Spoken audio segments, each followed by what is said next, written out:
Hey everyone, it's John from EastCoastArmory.com here at the Red Bull Military Vehicle Show of 2021. Here I have the owner of this V100 armored car. If anyone's a fan of the channel, you'll note that I filmed this about 2 years ago, and since then the owner showed up again to this show, and we were talking for a little bit, and I'll just pass it off to you, Mr. Gary. Hi. So we have a 1969 Cadillac XM-706. It's an Alpha 2 model, an Air Force model. That's why it has the parapet instead of the turret with the guns. When I got this truck, it looked like it was dragged up from the bottom of a swamp. Everybody thought I was out of my mind. But a year and a half later, I did a restoration on it. I removed every removable bolt from the truck. Everything was sandblasted, painted, treated. All the parts I had were renewed to original. All the parts I didn't have, I had to make at the machine shop. She'll go 65, 70 down the highway. It's got a Chrysler 318 or 361 engine in it. 5-speed transmission. It's also an amphibian. The water line is about here. We're going to be doing a video soon on when I run this thing into a lake. I was just about to ask, have you actually take the dunk yet? I'm getting ready to do it. That sounds like fun. Some of the unique things I did with this truck, because I knew I'd be driving it a lot, is I put locking hubs on it as opposed to dragging around all that weight, so it does get a lot better gas mileage. I also fuel injected it. But that's pretty much it. It's just, it was a great restoration, I can tell you. She looks gorgeous, yeah. It was a heavy restoration. Yeah. There's one hatch on this thing that doesn't weigh a lot. I can relate. I had my son with me. The tires, I noticed you didn't go with the Commando Special, you went with the Textron tires, right? Yeah, I'm a fan of the Michelins, and I couldn't get the original Commando tires. Right.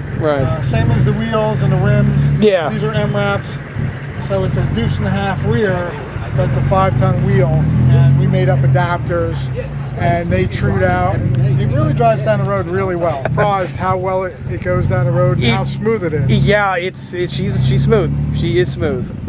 So I didn't keep it original to spec. The underneath's all been rhino lined, pretty much make it impervious to rust, and little updates, what we like to call field modifications. Did you ever drive it in the snow? I mean, this thing just beckons to be like. I doubt very much a snowdrift can stop it. It's garage capped all year round. I've heard stories of radical temperature changes, and the armor's so brittle that it'll actually crack up by the fuel tanks in the front. Yeah, I was talking to the other V100 guy. He said the same thing with some of the early production Vs. The armor wasn't heat treated, I guess, right? And they ripped. Yeah, and the real early ones. They were squared off, right? Square. Yeah. From here to here they're square, and then from here down. And they figured out that square edge created a fracture point. And I think some of the really early ones had an extra vision port right here. Yeah. Right, yeah. And a lot of them had flat hatches. Right, yeah. So, they did that for the helmet clearance, I think? They say 11 guys, 11 crew in this. I'm 5'10", maybe. Yeah. I can't imagine 11 guys in there. I hit my head constantly. Yeah. And with the one with the turret, it's even bigger. Right. And talk about the interior. The interior looks awesome on this thing. The interior is basically stock. I cleaned up the wiring that hangs with making little troughs and things like that. And there's a lot of things to impale yourself on, so I put little plastic caps on because I did see that. I probably hit my head about a dozen times climbing in and out of it. Now you have pintle mounts up there, right, for like M60s, 50 cal? Yeah, there's one in the back, 2 in the front, and there's 2 pop-ups on each side. Should be all 5. And the parapet can fold close if need be, right? The parapet, it's all hinged. And that's all Cadillac armor also. Okay. Yeah. Okay, so I saw the radio on the inside. What type of radio is that? The one on the left is a RT 524. It's a receiver transmitter. And the one on the right is I think it's a 446. That's just a receiver, so I can hear 2 radios at once, but I can communicate over one. Cool. And then that's all connected into the entire intercom system, which is selective. So if I want to isolate myself as the driver to say the gunner, I can do that. Okay, yeah, that's cool. Or I can talk to everybody, things like that. They're all functioning, they all work. And on the antenna bases, you have 3 of them fitted, right? I guess 2 of them are live and one's just a dummy, or? Yeah, the far one is the receiver transmitter. This one here is the receiver, and this one I'm not exactly sure. It's just there just because it looks cool. I honestly don't know if you know it had a different configuration than it has now. There was an older model radio that actually had a remote selector. You could have 10 pre-selected channels, and I could do that up front driving. Where this one, you actually have to have a radio operator who sits back there. Yeah, a designated radio guy. Right. And then this white box is the control unit for the night sun. That's something I added. I haven't painted yet, but that basically controls the. Sure, maybe you don't want to just leave it in that natural white color, like that. You know, these pieces they would always intermix and stuff. Newer style armor, some of it's white. Right. All the old armor is seafoam green. I've asked a lot of questions about that. Well, I haven't gotten a definitive answer. Well, you know, the funny thing is, from what I'm always looking at pictures and stuff. I've seen a lot of the older military vehicles tend to have white interiors, and then later on in the 60s and 70s they switched to this color. But that's really more or less true for like IFVs, like Bradleys, M113s. While the tanks still stayed with the white. Like that piece there, you know, looks like he probably come off a 60 or Sheridan, and those are white on the inside.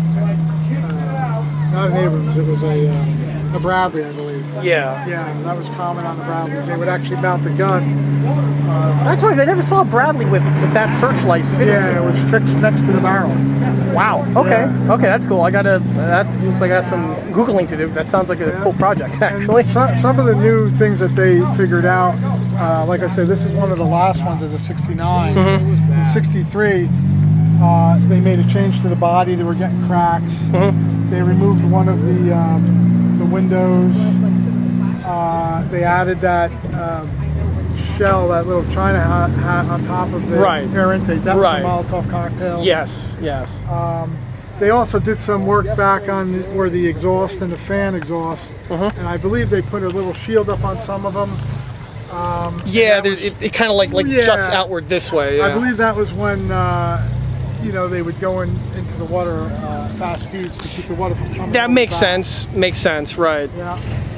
Well, as you can see, Gary knows his stuff about his gorgeous vehicle over here. And if anyone is wondering, I actually do have a whole detailed walk-around video of this exact same vehicle on the ECA channel. It can be found via the link listed below in the description.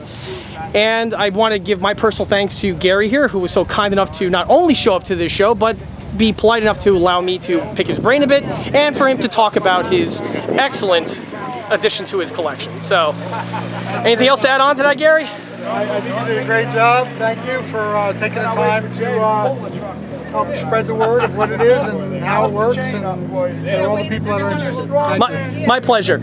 Okay, guys, I'm going to sign off on this one. Catch you guys on the next one. Thanks.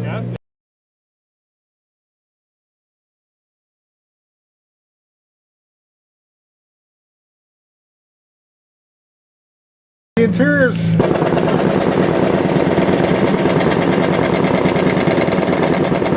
That's the Quad 50. I'm going to leave that in.